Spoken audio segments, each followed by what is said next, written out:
working with buyers, working with sellers, working on a team, and what's going to happen at next week's rate announcement, all in today's Real Talk.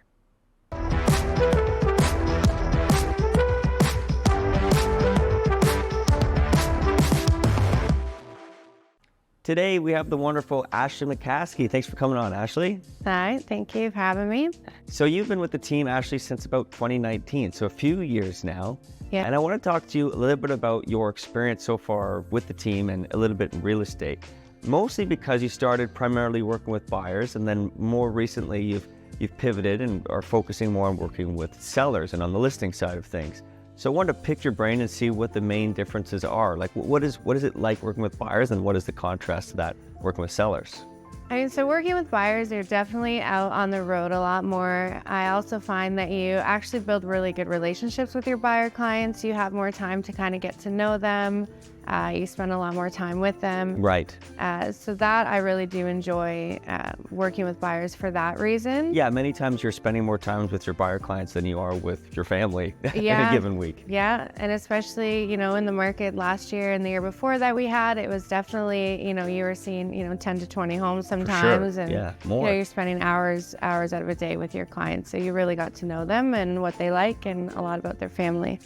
And then on the listing side, the difference to that, I guess, would be, you have a few initial appointments, but a lot of it is done over the phone more or less these days. Yeah, correct. So, with us, you meet your listing clients probably twice, and then, you go to market, and then it's kind of a lot of stuff is done over the phone. So you don't get to spend as much time with them, but you do still build really good relationships as well, but not as personal as being out with your buyers every day. For sure. And you were an independent agent before you came to the team. What would you say is the biggest difference in terms of what your style of day-to-day is?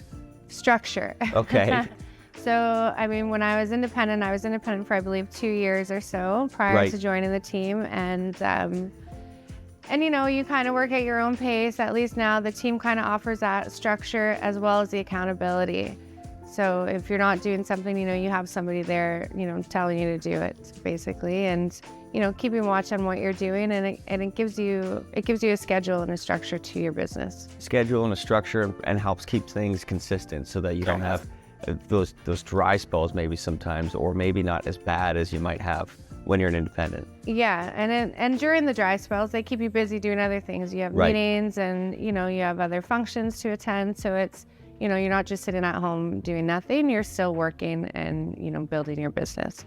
That's fantastic. So next week we have a big rate hike.